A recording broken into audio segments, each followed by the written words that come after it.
안녕하세요. 투데이한경 코리아마켓 손유빈입니다. 안녕하세요. 박수진입니다.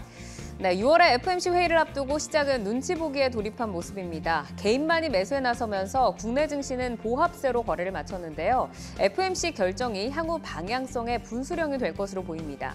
방향성이 부재한 시장에서 개별 모멘텀을 중심으로 테마가 형성되는 모습이었죠.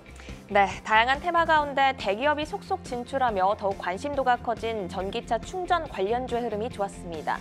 S트래픽이 코리아 서비스형 모빌리티 중개 플랫폼 사업자로 선정됐다는 소식에 6% 강세로 마감을 했고요. 동양 ENP, SK네트워크스, 휴맥스 홀딩스 등이 동반 강세를 보였습니다. 6월 FOMC 회의 경계감이 확산된 하루, 투데이한경 코리아마켓 첫 번째 이슈픽의 주인공은 누구일까요? 네, 지난해 태조 이방원에 속하며 시장을 이끌었던 방산주. 올해도 25조 이상의 수출을 기록하면서 고속 성장이 전망되고 있습니다. 투데이한경 이슈픽 첫 번째, 방산 잭팟 체코에서 터진답니다. 주력 전차 교체를 추진하는 체코에서 K2 흑표 전차에 대한 관심이 커지고 있다는 소식인데요. 기술력에서 세계 최고 수준인 독일 전차와 성능이 동일하다라는 평가를 받으면서 수출 전망은 더욱 밝아지고 있습니다. 방산주들 종목별 흐름 어땠습니까? 네, K2의 성능을 폴란드 시장을 통해 확실하게 증명한 현대 로템이 3% 상승한 가운데 하나 에어로스페이스, LIG 넥스원 등 주요 종목도 동반 강세로 마감을 했습니다. 특히 현대 로템은 5월 말부터 기관의 러브콜이 이어지고 있습니다. 방산 이슈에 이은 투데이한경 이슈픽 두 번째 주제도 소개해 주시죠. 네, 투데이한경 이슈픽 두 번째, 600조 폐배터리 시장 반드시 뜬답니다. 배터리 3사는 물론 현대차 등 주요 기업들이 폐배터리 재활용 시장 선점을 위해 발빠르게 움직이고 있는데요. 관련 시장은 2025년 이후 매년 33%의 성장률을 보이면서 2050년이 되면 600조 원으로 커질 것이라는 전망입니다. 4, 5월 가격 조정에 들어갔던 관련주들이 6월 들어서는 위로 고개를 드는 모습이죠. 네, 폐배터리 재활용 관련 주요 종목들 6월 들어서 우상향하고 있습니다. 지난 9일 코스피 200에 편입된 코스모화학은 6거래일째 상승을 이어가면서 오늘도 5% 상승했습니다. 또 성일하이텍도 5월 30일부터 단 하루를 제외하고 모두 빨간뷰를 켜내고 있는데요. 결국은 커질 수밖에 없는 시장에서 경쟁력이 부각되는 기업들의 성장 스토리 잘 따라가 보셔야겠습니다. 네, 투데이한경 이슈픽 종목, 방산과 폐배터리 관련주 가운데서 가장 뜨거운 관심을 받은 현대로템과 한화에어로스페이스, 그리고 성일하이텍, 코스모화학입니다. 자, 투자자 여러분, 이 종목들 매수하셨나요? 매도하셨나요? 아니면 아직 고민하고 계신가요? 종목들의 차별화된 맞춤 전략, 최적화된 매매 타이밍 포착해 보겠습니다. 매도의 기술 지금부터 시작합니다.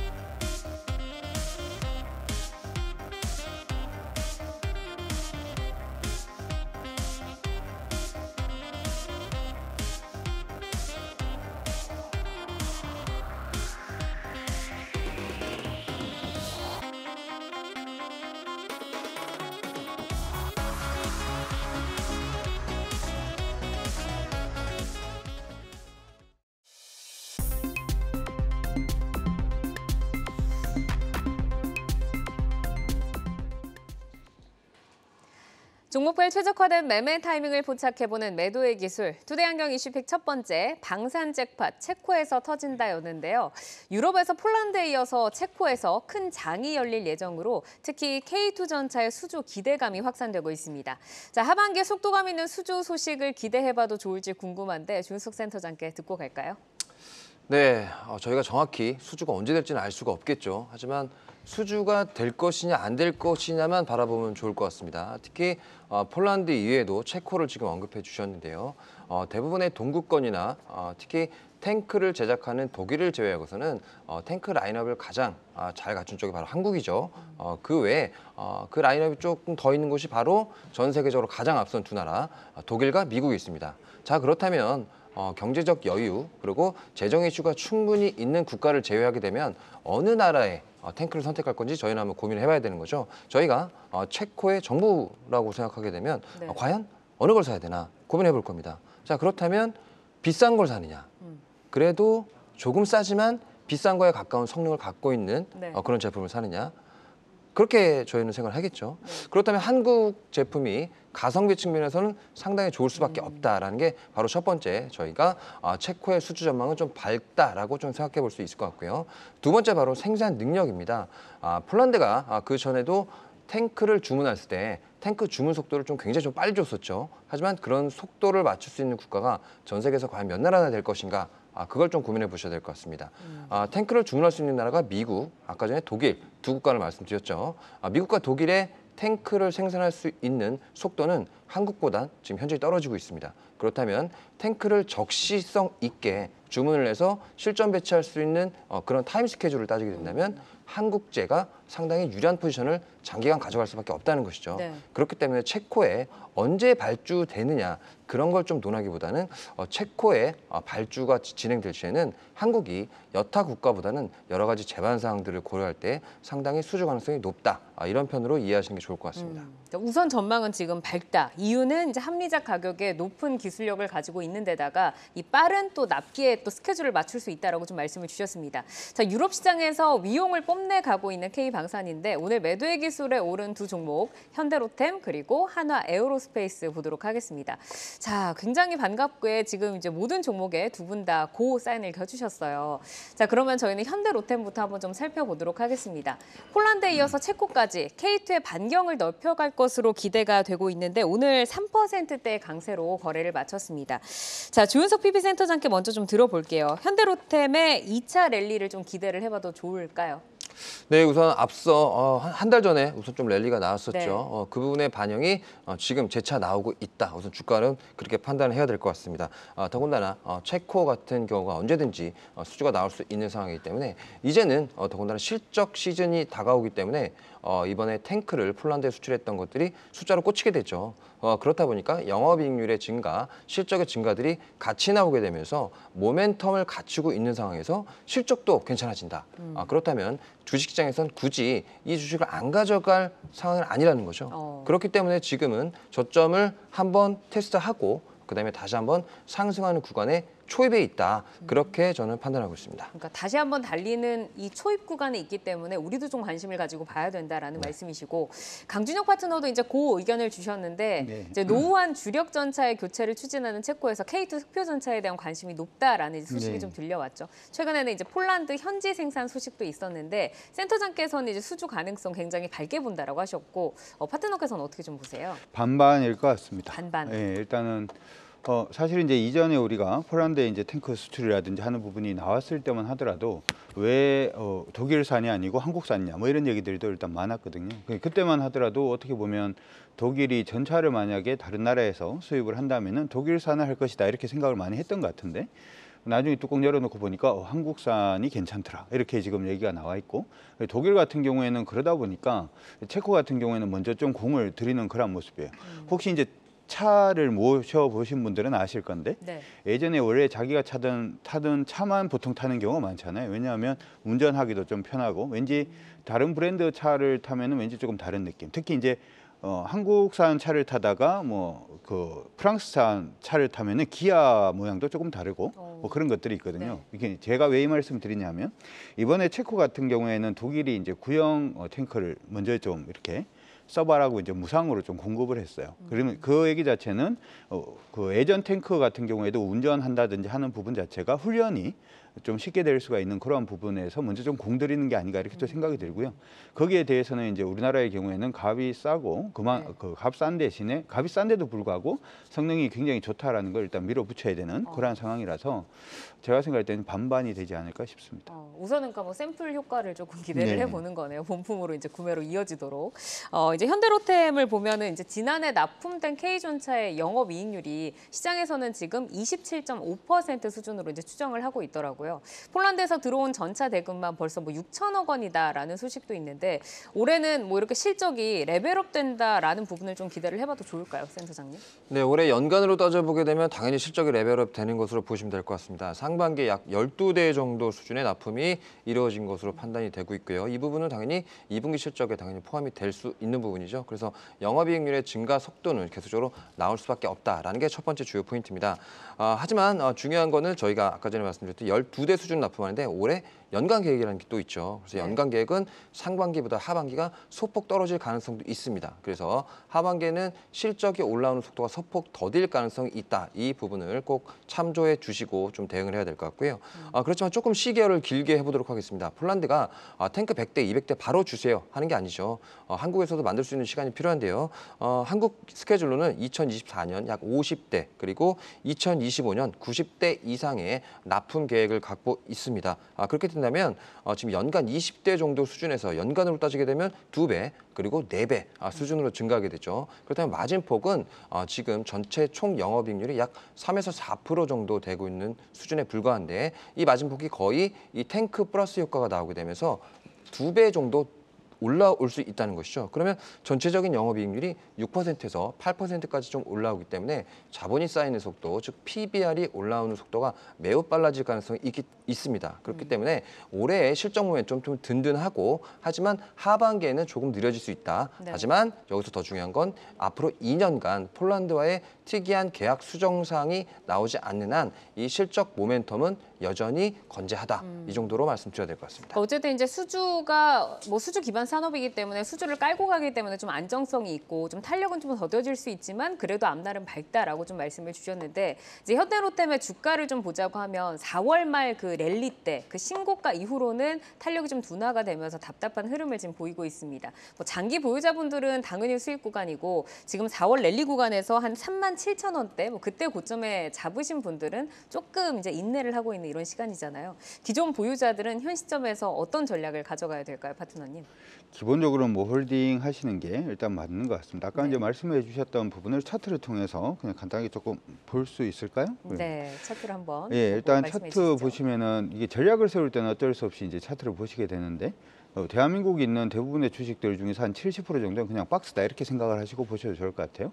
현대로템의 경우에는 지금 보시는 것처럼 2013년에 시장에 들어오고 난 다음부터 시작을 해서 10,000원 수준에서 거의 뭐 45,000원, 40,000원 언저리까지 계속 박스로 좀 움직임을 보여주는 모습이었고 방금 전에 이제 말씀하실 때 조금 지루하다라고 말씀을 해주셨습니다만은 그냥 전체적인 흐름에서 눌림 정도 되지 않나 이렇게 생각이 듭니다. 그래서 네. 한 달 전에 매수하셨던 분들도 그냥 홀딩하셔도 크게 무리는 없겠다 이렇게 생각을 해볼 수 있을 것 같고요. 박스권 상단까지 박스권 상단이 40,000원 정도 언저리인데 일단 38,000원 정도 전고점 언저리까지는 한번 노려볼 수 있을 거로 생각이 드니까 만약에 그때가 내 단가다라고 하신 분들은 조금 더 들고 가셔도 될 것 같고요. 어쨌든 기억을 해야 되는 부분은 40,000원 언저리 기억을 해놓으시고 38,000원까지는 좀 쉽게 가지 않을까 싶습니다. 알겠습니다. 정고점까지는 우선은 조금 빠르게 갈 수 있는 좀 방향을 좀 설명을 해주셨습니다. 자, 이어서 한화 에어로스페이스로 넘어가 보겠습니다. 자, 한화 에어로스페이스 같은 경우는 방산보다는 좀 우주 산업으로 더욱더 좀 큰 관심을 받았는데 주가가 뭐 그렇게 탄력 있게 지금 끌어주지는 못하는 모습이고 오늘은 1%대로 거래를 마쳤습니다. 우선은 두 분 다 이어서 이제 고 사인을 지금 주셨거든요. 그럼 강준혁 파트너께 먼저 좀 질문 드려보겠습니다. 네. 저희가 이제 하반기에 그 주도주로의 복귀에 대해서 여러 섹터들을 좀 거론을 하고 있는데 이 방산주의 주도주 복귀는 좀 기대를 해봐도 좋을까요? 방산주는 계속해서 이제 시장 안에서 모멘텀이 저는 생긴다 이렇게 생각을 하고 있고요. 얼마 전에 이제 엘니뇨라든지 뭐 하는 부분에 대한 얘기들도 일단 있었는데 왜 갑자기 이 말씀 드리냐면 식량이 불안해지기 시작하면 전쟁이 많이 나요. 네. 그래서 예전에 이제 그 아랍의 봄 때도 사실은 이제 그때 식량 가격, 식량 지수 자체가 상승을 하면서 그런 식의 폭동이라든지 전쟁이 많았던 것들처럼 최근에도 이제 식량 부분에 대한 위협이 계속 좀 커지고 있는 상황이기 때문에 방산 부분은 여러분들이 계속 관심을 가지시고 보셔도 좋을 것 같습니다. 그래서 지금 이제 방산주, 뭐 우주항공 뭐 이런 섹터로는 두 분 다 지금 고를 주셨는데 한화 에어로스페이스가 작년에 폴란드와 좀 대규모 계약을 성사를 시켰잖아요. 그러면서 시장에서 그 방산주로서의 그 대장의 입지를 조금 확고히 했는데 이번 체코 시장에서의 수주 가능성은 이 종목은 어떨까요, 센터장님? 네, 앞서 말씀드린 것과 똑같은 대답을 드려야 될 것 밝다. 같습니다. 저는 네. 여전히 밝다고 보고 있고요. 아까 전에 말씀드렸던 중요한 납기 능력을 저는 우선 가장 기본적인 포인트로 말씀을 드리고 싶습니다.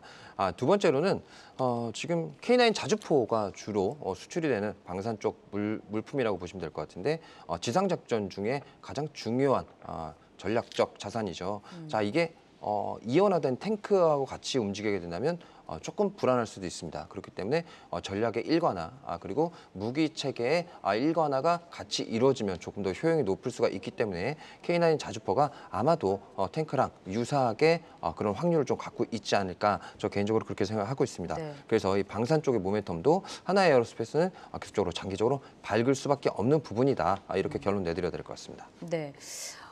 이제 한화 에어로스페이스 같은 경우에는 뭐 작년에 이제 한국의 로키드 마틴이 되겠다라는 목표로 좀 핫 이슈가 있었고 그룹사의 재편도 이제 마무리가 좀 됐습니다.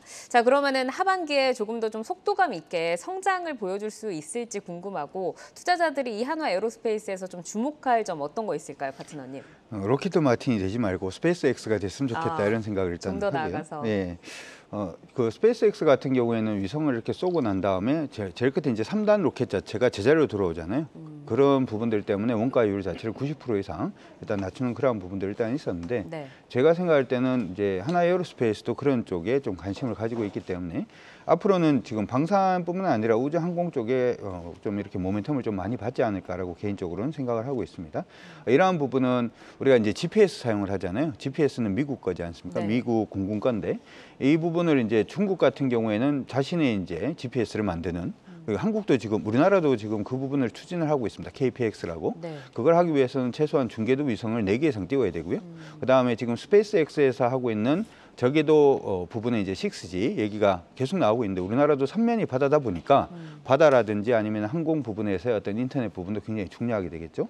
이 부분을 위해서도 이제 하나 에어로스페이스가 저궤도 위성을 또 많이 쏴야 되는 그런 부분들도 일단 있고요. 시장 안에서 자율주행이라든지 하는 부분에 얘기들이 나오고 있는데 자율주행 하려고 그러면 뭐가 필요하죠? 정밀 지도라든지 하는 그런 부분도 필요하잖아요. 예. 그런 부분을 하기 위해서도 하나 에어로스페이스가 할 일이 굉장히 많습니다. 그래서 아까 이제 로템 얘기할 때 그 말씀을 해드리고 싶었던 게 로템 우리가 방산으로만 보고 있습니다만은 수소 트램 관련된 종목이잖아요. 유럽 같은 경우에 트램을 많이 사용을 하는데 이거 수소로 다 바꾸려고 하고 있는 모습에 대한 모멘텀이 하나 더 있는 것처럼 네. 지금 하나 에어로스페이스 같은 경우에는 방산이라고 우리가 생각을 합니다만은 본업인 우주 항공 쪽에서 해야 될 일도 굉장히 많기 때문에 우리나라 방산 종목들이 하나의 모멘텀 자체를 보통 한 개 더 가지고 있는 경우가 있다 이렇게 생각하시면서 긍정적으로 보시면 좋을 것 같습니다. 알겠습니다. 지금 굉장히 밝은 미래를 좀 제시를 해주셨습니다. 자, 그러면은 저희는 좀 주가를 어떻게 대응을 해야 될지 주가 부분을 좀 보도록 하겠습니다. 하나 에어로스페이스 같은 경우도 이제 4월에 12만 원대의 고점을 형성을 한 뒤에는 지금 살짝 좀 눌리고 있는 모습입니다. 역시 좀 밝다라고 하셨으니까 센터장께서는 계속 뭐 홀딩으로 좀 들고 가면 수익 난다라는 전략이실까요? 네, 예전에도 한번 이 종목을 다뤘던 기억이 납니다. 계속적으로 홀딩하고 빠질 때마다 걷자 모아가자. 이런 의견을 많이 드렸었는데요. 하나의 에어로스페이스의 그러니까 주가적인 특징을 말씀드리면 네. 아까 전에 그 파트너님이 말씀해 주신 대로 우주항공 쪽과 그리고 군수 쪽 두 가지 분야로 나눌 수가 있죠.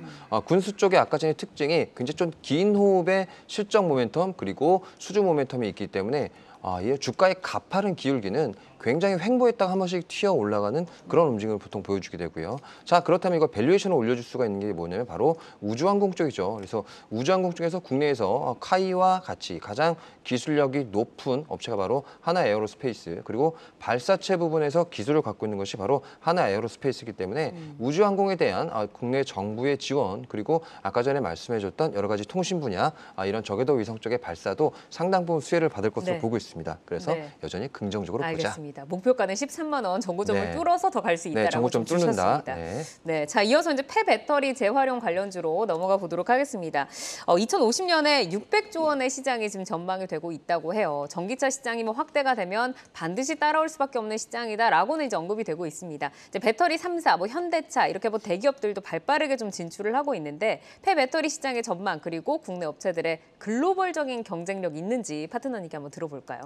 사실은 이제 폐배터리 부분은 기술력이라든지 하는 부분이 중요하진 않습니다. 네. 뭐하고 비슷하냐 하면 우리가 폐자재 부분이 이제 리사이클링 되는 부분에 있어서 예전에 좀 시장의 관심도가 좀 높았고 관련된 종목군들도 좀 많이 올랐는데 네. 이때 가장 중요한 것은 누가 많이 쓰레기를 가지고 올 수 있느냐. 그렇죠. 가지고 그게 오는 거. 그게 굉장히 중요하고 이 폐배터리 시장 자체도 이게 기술력이 있느냐라고 하는 부분보다는 누가 그 배터리 부분을 많이 가지고 올 수 있느냐라고 하는 부분인데 최근 들어서 이제 폐가전이라든지 폐배터리도 역시 마찬가지입니다만은 이거 그냥 소비자들이 그냥 버리는 게 아니라 제조사가 책임져라 뭐 이런 식의 얘기들이 많기 때문에 돌려서 생각을 해보면 이들 기업들 중에서 LG화학이라든지 LG에너솔루션이라든지 아니면 삼성 SDI하고 관련이 있는 회사들 중심으로 보시는 게 좀 현명하지 않을까 싶고 그리고 우리나라 업체들이 중국의 CATL을 이어서 대부분 이제 배터리 부분에서는 굉장히 큰 회사들이 많잖아요. 그렇기 때문에 글로벌로 봤을 때 아까 말씀드렸던 그 쓰레기라고 얘기하기는 좀 그렇고 폐건전지 부분을 누가 많이 수확할 수 있느냐라는 부분에서 충분히 가능성이 있기 때문에 글로벌로 보더라도 모멘텀은 있다 이렇게 생각을 해두시면 좋을 것 같고 네. 하나 그냥 생각이 나서 말씀해드리면 기술력 부분으로 따질 부분은 아니다. 누가 더 기술력이 좋다 이거보다 누가 더 많은 많이 폐배터리를 가지고 가지고 올 수 있느냐 이 부분에 초점을 맞추시면 어떨까 싶습니다. 네. 근데 이제 현대차 같은 경우도 이렇게 이제 자동차 업체에서 또 들어오는 부분은 저희가 어떤 좀 의미가 있다라고 좀 봐야 될까요? 현대차가 이 시장에 진입하는 것들.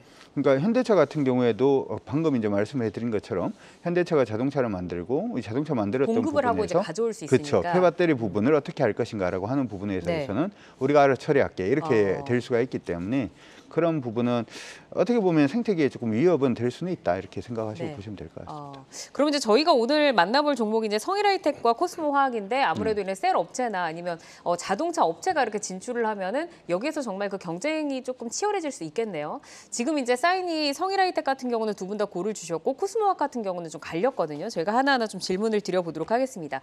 자, 대장으로 불리는 성일하이텍부터 한번 질문을 드려볼게요. 오늘 5% 정도 상승을 했습니다. 강준혁 파트너께서는 성일하이텍 지금 고하자라고 먼저 주셨는데 성일하이텍 가도 될까요? 이렇게 경쟁이 치열해지는데도 불구하고. 그럼에도 불구하고 이제 하나를 본다라고 하면은 성일하이텍을 보는 거는 저는 맞다라고 생각을 합니다. 왜냐하면 삼성 SDI라든지 일부 기업들하고 또 관계도 있는 그러한 회사이기도 하고요.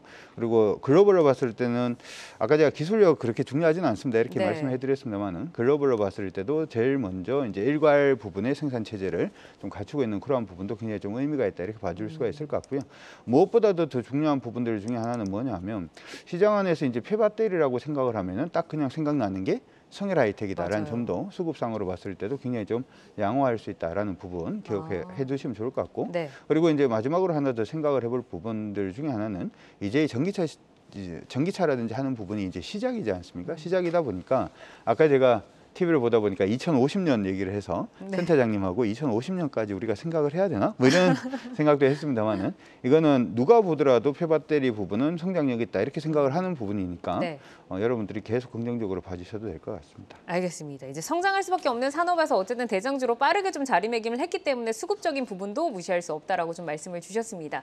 이제 성일하이텍을 좀 보면 지난해 영업이익이 1년 만에 3배 가까이 지금 늘었고 현재 뭐 증설이라던가 연구 개발을 통해서 시장에서 또 경쟁력을 높여가고 있는데 시장 확대에 따른 성장 속도는 어느 정도로 저희가 좀 전망을 할 수 있을까요, 센터장님?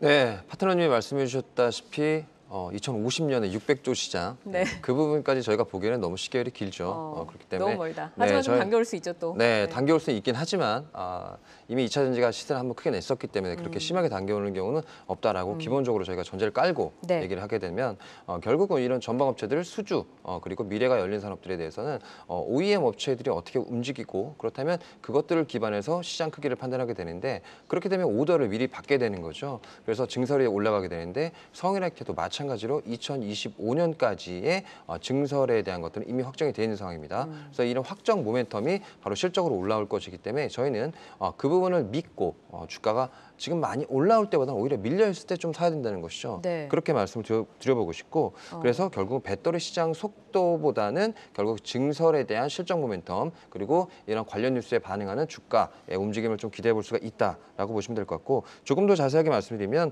성일하이텍의 5만 톤 처리 능력이 작년까지였는데요. 25년도에 3공장이 되면서 12만 톤이 좀 추가되게 돼 있죠. 그래서 그 부분만큼은 주가 상승폭이 좀 나올 수가 있다. 정리해드리도록 하겠습니다. 네.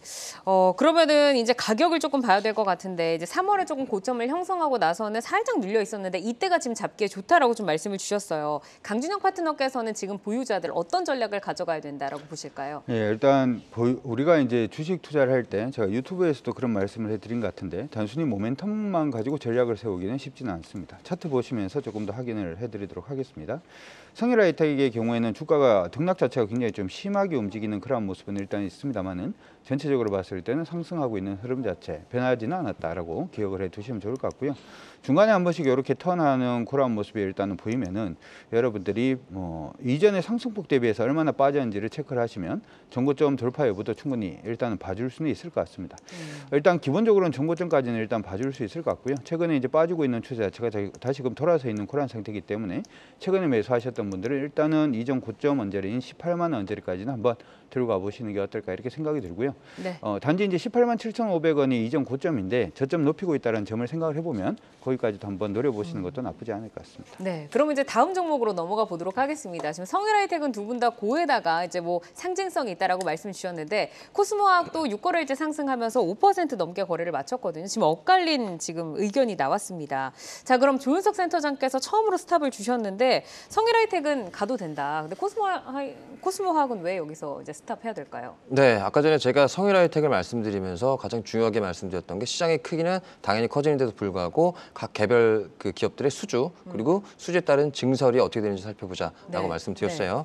물론 코스모화학도 그에 따른 증설을 투자 계획을 발표했고 증설이 진행 중인 것으로 판단하고 있습니다. 하지만 기본적으로 지금 현재 매출이 나오고 있는 건 대부분 이산화티타늄 매출이고요. 지금 현재 리사이클링과 관련된 투자들은 약 500억 정도 투자가 지금 되게 돼서 앞으로 실적이 나오고 그리고 실적이 나온다고 하더라도 기존의 매출보다 갑작스럽게 더 크게 매출이 나오기 위해선 상당 부분 시간이 걸린다 이거죠. 자, 그렇다면 저희가 이게 본다면 재활용 쪽에서 성일하이텍을 살 것인가 코스모화학을 살 것인가 그렇게 된다면 저는 코스모화학보다는 성일하이텍이 낫다 이런 측면에서 말씀드린 거고 네. 네, 주가 측면에서도 코스모화학을 보시게 되면은 여러 가지 등락폭이 있게 됐지만 상당 부분 코스모 신소재의 주가 등락폭과도 밀접하게 연관이 돼 있습니다. 그렇다면 코스모 신소재와 코스모 화학을 또 두 개를 나눠야 되겠죠. 그렇다면 코스모 화학을 살 것이냐, 코스모 신소재를 살 것이냐. 당연히 저는 전자라고 보고 있습니다. 그렇기 때문에 코스모 화학은 사업적으로나 그리고 주가상으로나 이런 여러 가지 성격상 매력도가 상대적으로 떨어진다. 이런 면에서 말씀드렸던 네. 겁니다. 그러니까 성일하이텍과 코스모 신소재 보면 성일하이텍, 아니 화학부 보면은 성일하이텍, 코스모화학과 코스모 신소재를 보더라도 코스모 신소재를 택할 것이기 때문에 이제 스탑 사인을 주셨다라고 좀 말씀을 주셨는데 강준혁 파트너께서는 역시나 또 고 주셨거든요. 네. 더 갈 수 있다라고 보시는 걸까요? 제가 고긴 한데 아마 우리가 저항 잡는 가격권 자체는 굉장히 낮습니다. 굉장히 낮게 일단은 좀 드렸는데요. 일단 기본적으로 시장 안에서 뭐 공매도 얘기들도 있고 합니다만은 이러한 부분 자체는 거의 뭐 시장 안에 마무리되었다 이렇게 생각을 하시는 것도 좋을 것 같고요. 네. 단지 이제 지금은 업황을 보고 가시는 게 좀 더 중요하지 않나 이렇게 생각이 들어서 그 사인을 좀 드려봤습니다. 네. 그러면은 이 코스포 200에 이제 편입이 돼서 방금 말씀 주셨잖아요. 공매도 같은 경우, 뭐 금양 같은 경우는 조금 더 우려감이 있었고 그래도 코스모화학은 조금 잘 개선이 되면서 좀 주가를 끌어가고 있는 것 같은데 추가적으로 좀 수급에 대한 그 효과는 더 유입될 수 있다라고 좀 볼 수 있을까요? 일단 여러분들이 생각을 하는 게 우리가 보통 공매도가 나오면 굉장히 좀 불안하다 그렇게 그냥 생각을 많이 하시는 분들이 있는데요. 공매도도 여러분들이 주식 매수하는 거하고 똑같습니다. 무슨 얘기냐면 공매도 했는데 주가가 뛰면은 네. 여기에 당연히 반대로 이제 또 그 부분을 채워야 되는 부분이 생기기 때문에 주가가 한 번 더 슈팅할 수 있다는 부분들을 기억을 하시면서 봐주시면 좋을 것 같고요. 한 가지 조금 부담이 되는 게 이거는 코스모화학뿐만 아니라 2차 이제 전반적인 그러한 부분인데 간밤에 새벽에 마감했던 저번에 이제 마감했던 미국 시장에서도 테슬라가 좀 굉장히 주가 움직임을 좀 강하게 움직임을 줬는데 거래가 좀 많이 몰려 있어서 한 2, 3일 정도는 조정받을 수 있다 이렇게 생각이 드니까 2차 이제 부분도 그 부분에 연동되는지도 같이 좀 체크를 하시면 좋을 것 같습니다. 알겠습니다. 공매도 같은 경우는 이제 쇼 커버링도 조금 기대를 해볼 수가 있다라고 좀 말씀을 주셨고, 자 저희 이제 전략 들어보도록 하겠습니다. 센터장님께 한번 들어볼까요? 네, 아까 전에 저는 스탑 사인을 드렸기 때문에 그렇게 높은 가격은 말씀드릴 수가 없을 것 같습니다. 그래서 보통 저는 거래량이 많이 터진 기준으로 보통 저항선을 잡게 되는데요. 그 가격이 바로 저는 차트보다는 거래량이 어디서 나왔나 좀 살펴보시면 좋을 것 같아요. 바로 이 부분에서 좀 많이 나왔죠. 그렇다면 이 부분의 가격은 대충 65,000원에서 65,000원 후반대입니다. 그래서 그 정도가 아마 저항선이 되지 않을까 말씀드려야 될 것 같습니다. 알겠습니다. 자, 저희 이제 매도의 기술은 현대로템과 하나에어로스페이스 그리고 성일하이텍 또 코스모화학까지 이렇게 좀 살펴봤습니다. 이 종목들은 저희가 현재 주가, 현재 모멘텀을 기준으로 포인트를 제시를 해드리기 때문에 시장의 상황에 따라서 전략도 변화가 될 수 있다는 점 유의를 해주시기를 바라겠습니다. 주요 이슈와 모멘텀 계속해서 팔로우하면서 여러분의 전략 체크해드리겠습니다.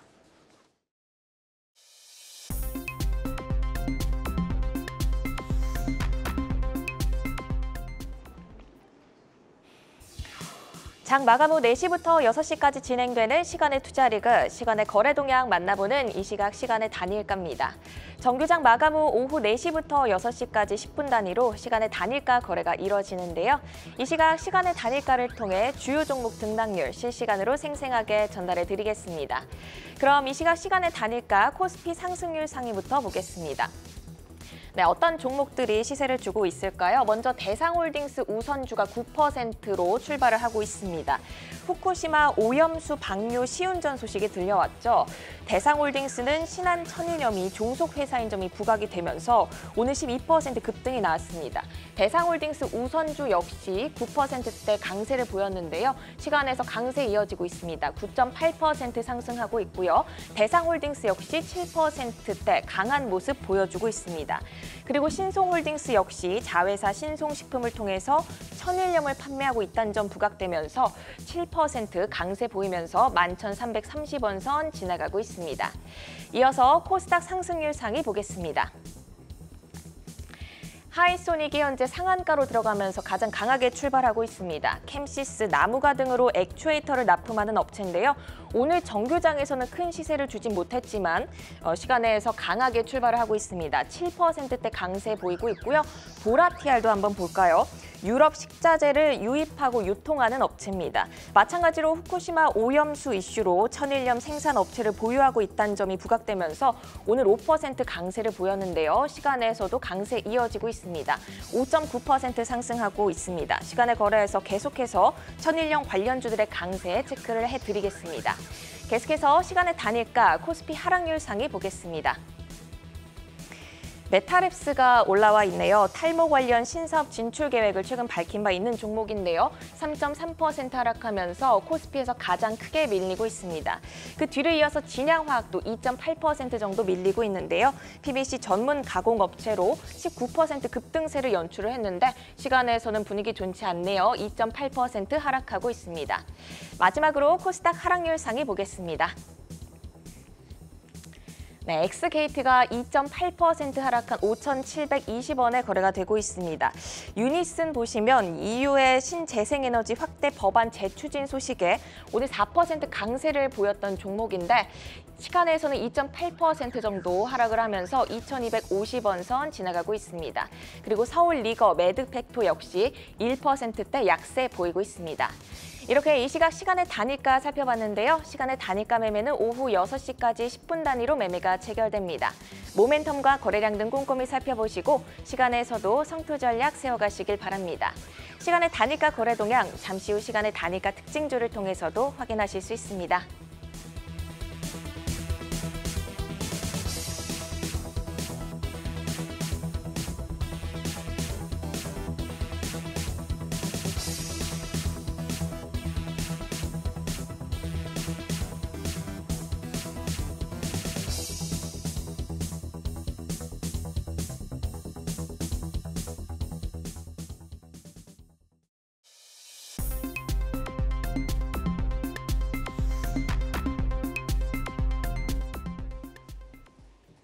다양하게 부각되는 이슈와 모멘텀 속에서 연속성 있는 재료로 우상향할 주인공 누가 될까요? 주도주로 떠오르게 될 종목 만나보겠습니다. 라이징 스탁이고요. 오늘 세 분이 가지고 오신 종목 화면으로 확인을 해보겠습니다.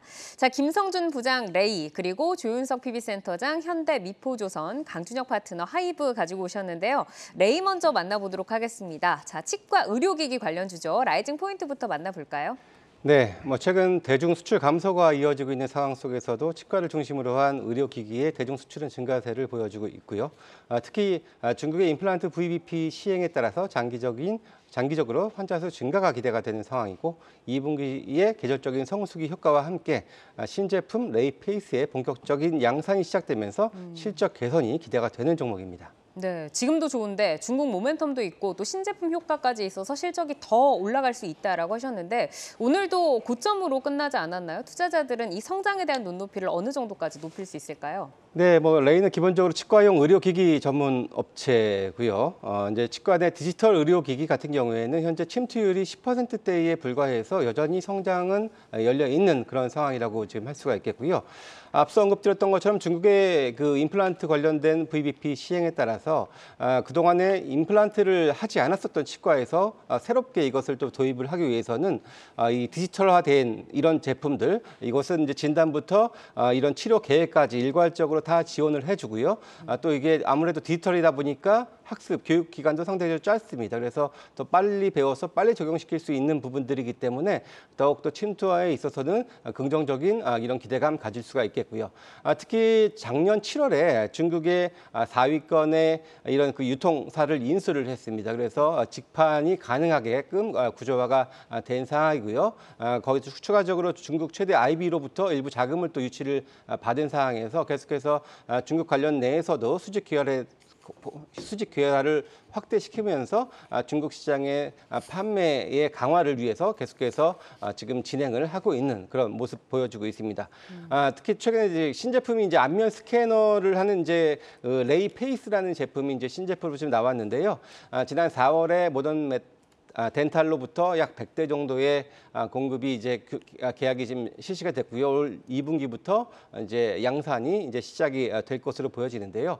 이 안면 스캐너 같은 경우에는 기본적으로 이제 더 빠르게 그 결과를 알 수가 있는 부분들이고 특히나 이제 시술 전에 환자들이 내가 이제 시술을 받으면 어떻게 될 것인지 미리 다 이렇게 보여주는 이런 부분들이기 때문에 환자의 신뢰도도 상승을 시킬 수 있는 부분들이고요. 네. 또 이러한 제품은 현재는 치과용이 주력이지만 향후 성형이라든지 피부과 정도로도 계속해서 확대시킬 수 있는 이런 가능성이 있는 기기라고 할 수가 있고요. 이게 일반 의료기기가 아니라 일반 기기이기 때문에 사용 승인도 더 빠르게 진행될 수 있다는 장점을 가지고 있어서 이것의 시장에서의 이 판매 효과가 레이의 이제 향후에도 주가에도 상당한 좀 영향을 줄 수 있을 것으로 좀 기대가 됩니다. 네. 특히 이제 올 1분기 실적은 부진했습니다만 올해 연간으로는 작년보다 매출액은 한 30%대, 영업이익은 한 70% 이상 개선되는 한 280억 정도의 영업이익 개선이 기대가 되는데 네. 앞서 언급드렸던 신제품 판매 효과에 따라서는 더 이상의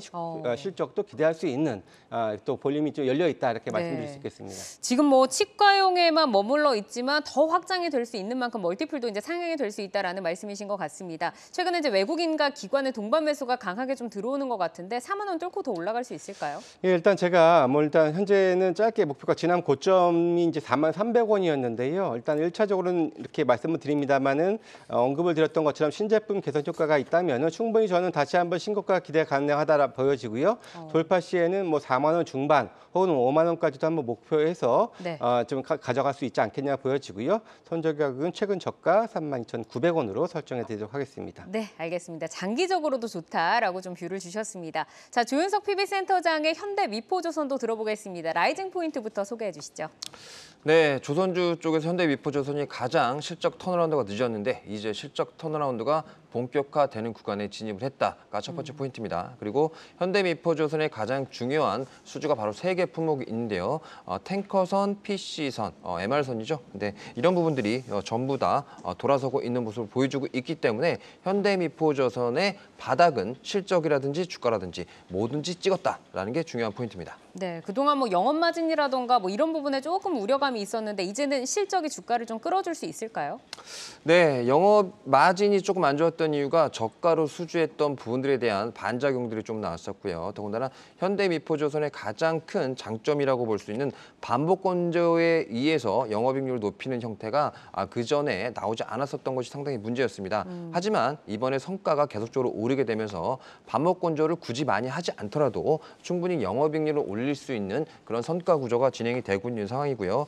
글로벌적으로 보게 된다면 이런 모든 운송 쪽의 톤마일이 증가를 하고 있습니다.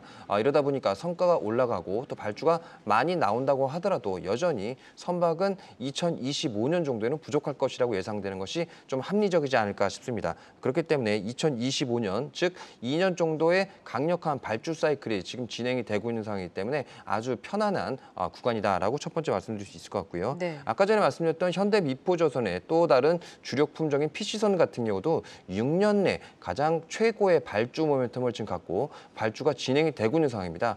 그렇다 보니까 현대미포조선의 수주 총량 그리고 올해 목표량은 너끈히 충분히 지금 달성을 할 것이라고 보고 있기 때문에 이런 부분들까지도 저희는 봐야 된다. 그리고 마지막으로 작년 실적이 좀 좋지 않았을 때 실적이 좋지 않은 이유에 대해서 현대미포조선은 미리 네. 1년간의 안 좋을 것 같은 것들을 대손 충당 그리고 인건비가 미리 오를 거를 미리 대손 충당으로 잡아놓는다라는 언급을 했습니다. 이런 부분들이 환입이 혹시 되거나 네. 이런 선가 부분에 충분히 녹아있게 되게 된다면 현대미포조선은 앞으로도 계속 라이징하지 않을까 말씀드려야 될 것 같습니다. 알겠습니다. 뭐 지금 이제 뭐 조선업황에 다시 뭐 슈퍼 사이클을 지금 다시 한번 제시를 하고 있는 뭐 시장의 뷰와 더불어서 현대미포조선 밝다라고 좀 말씀 주셨는데 그러면은 어디까지 저희가 눈높이를 좀 올려볼까요?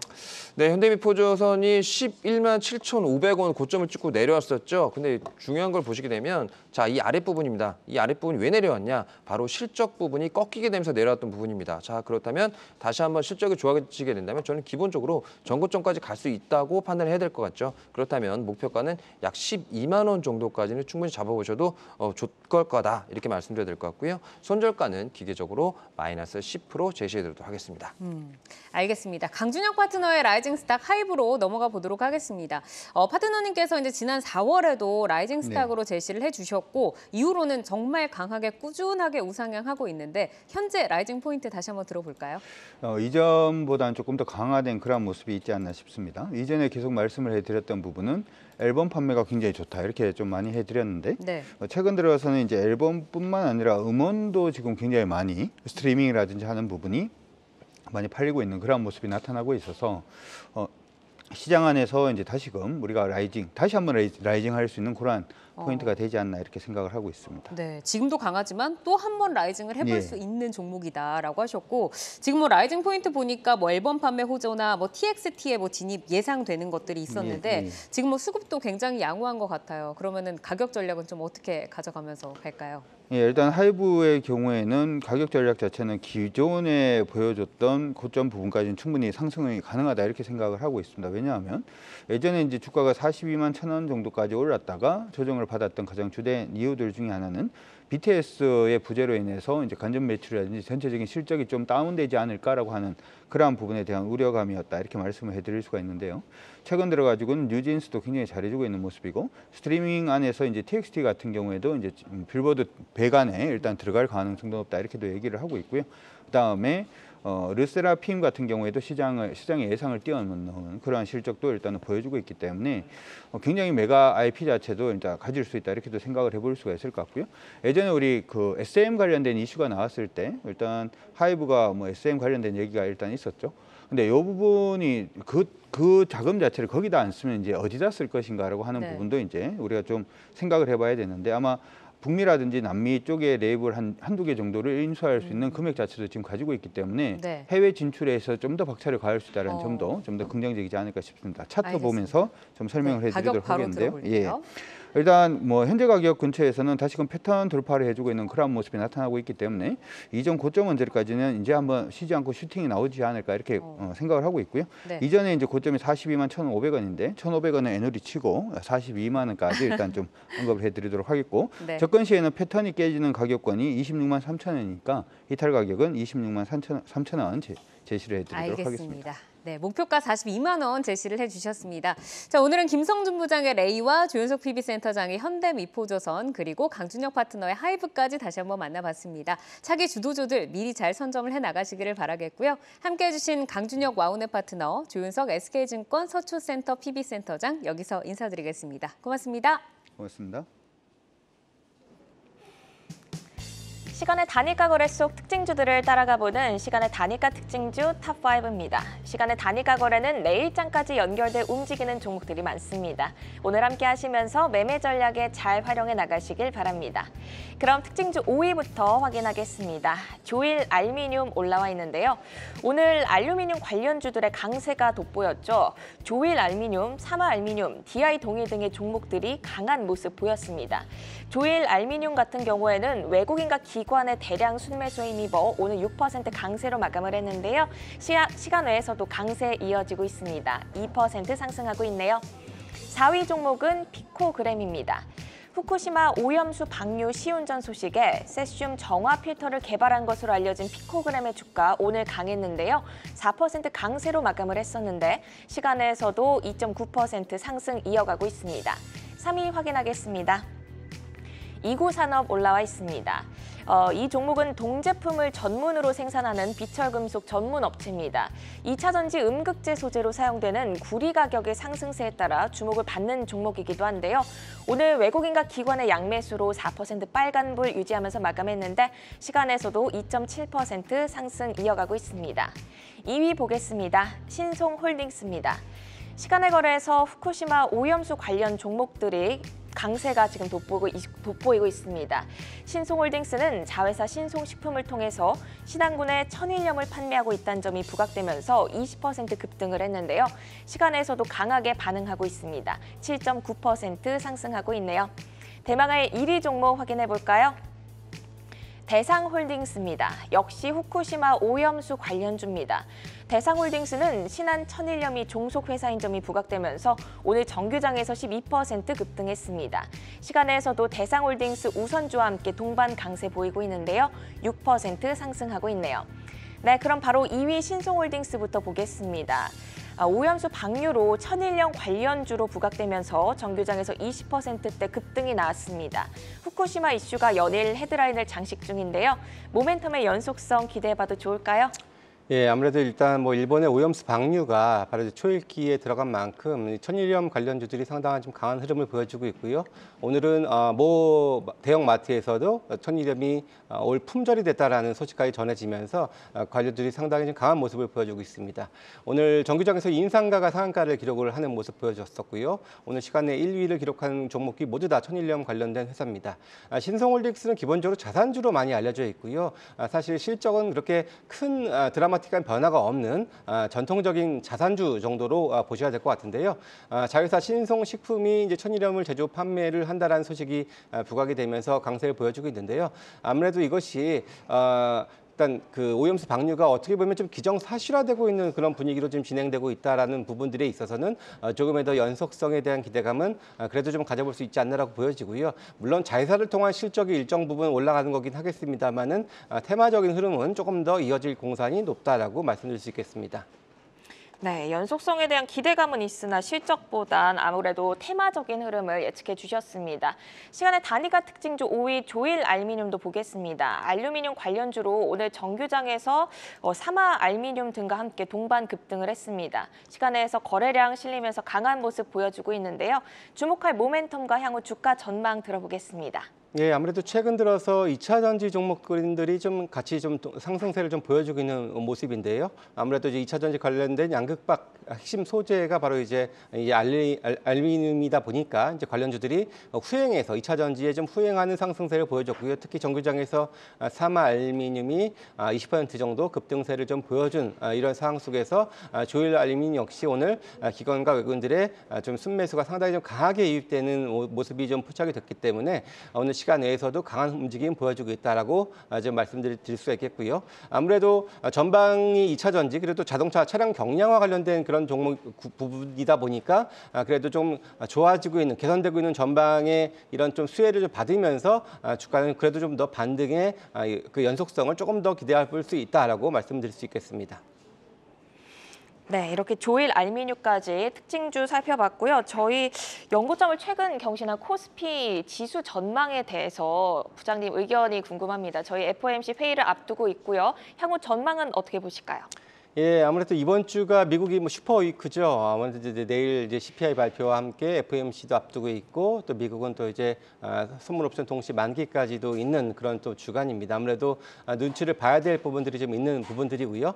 일단 기본적으로 국내 증시가 최근에 그래도 견조한 움직임은 보여주고 있습니다만은 상대적으로 글로벌 증시보다는 조금 처지는 움직임 보여주고 있는 이런 모습이기 때문에 일단 저는 계속해서 좀 경계는 하되 그래도 지금 반등은 조금 더 연속성은 좀 기대를 해본다. 라고 말씀을 드릴 수가 있겠고요. 그중에서 최근에 좀 강한 움직임 보여주고 있는 2차 전지라든지 그리고 뭐 자동차 그리고 반도체도 물론 포함이 돼야겠고요. 거기에다가 더불어서 이제 엔터테인먼트 관련된 이런 좀 부분들까지 조금은 더 반등의 여진이 있다라고 보여지되 다만 그래도 저는 좀 계속해서 신고가를 가는 그런 흐름보다는 어느 정도 좀 반등 시에는 조금 비중을 축소하는 전략을 일단은 마음속에 두고 좀 경계감을 두고 같이 보셔야 될 것 같다 말씀드립니다.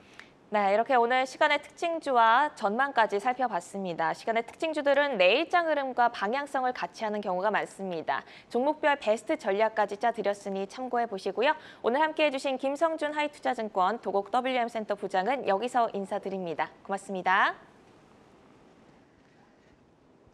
아시아 증시와 유럽 시황 전해드립니다. 월요일부터 아시아 주요 증시는 혼란스러운 모습입니다. 중국 본토 지수부터 보시면 상해 종합지수 오늘 등락을 거듭하다 0.08% 하락권에서 마무리했습니다. 선전지수는 오랜만에 1%대를 터치했다 0.7% 올라왔고요. 마감을 앞둔 홍콩 항생지수 현재 0.19% 하락으로 거래 이어가고 있습니다. 주말 사이 이강인민은행장이 올 2분기 중국 경제 성장률은 비교적 높은 수준에 이를 거라고 전망했습니다. 또 온건 금융 정책을 유지하면서 실물 경제를 지원하고 금융 안정을 지키겠다 덧붙였는데요. 이 소식에 오늘 중국장에서는 자동차 산업사슬, 소비재 등 정책 수혜주가 증시 상승을 견인했습니다. 유럽 개장 상황 알아보겠습니다. 독일 닥스 지수는 월요일부터 기분 좋게 출발합니다. 현재 0.6% 상승합니다. 내일은 독일 인플레이션율을 포함해 소비자 물가지수 그리고 6월 경제심리지수가 발표되니 체크해 보시기 바랍니다. 이어서 프랑스는 어떻게 출발했는지 함께 확인해 보시죠. 프랑스도 오늘 흐름 좋습니다. 깍그 지수 0.4% 상승으로 장 출발했습니다. 오늘 우리 해양수산부 장관은 서울에서 개최된 한프랑스 해양포럼에 참석했습니다. 이번 포럼에서는 환경 관련 이슈뿐 아니라 제3차 유엔오션 콘퍼런스를 개최한 프랑스와 상호 협력을 기대한다고 발표했습니다. 지금까지 아시아 증시와 유럽 시황 전해드렸습니다. 네, 투데이 안경 코리아 마켓은 방송이 끝난 후에도 유튜브에 라이징 스탁으로 검색하시면 다시 보실 수 있습니다. 여러분의 포트를 풍성하게 채워갈 좋은 종목들 함께 하시기 바랍니다. 네, 투데이 안경 코리아 마켓은 항상 여러분의 든든한 전략 동반자가 되어드리겠습니다. 오늘도 함께해 주신 여러분 고맙습니다.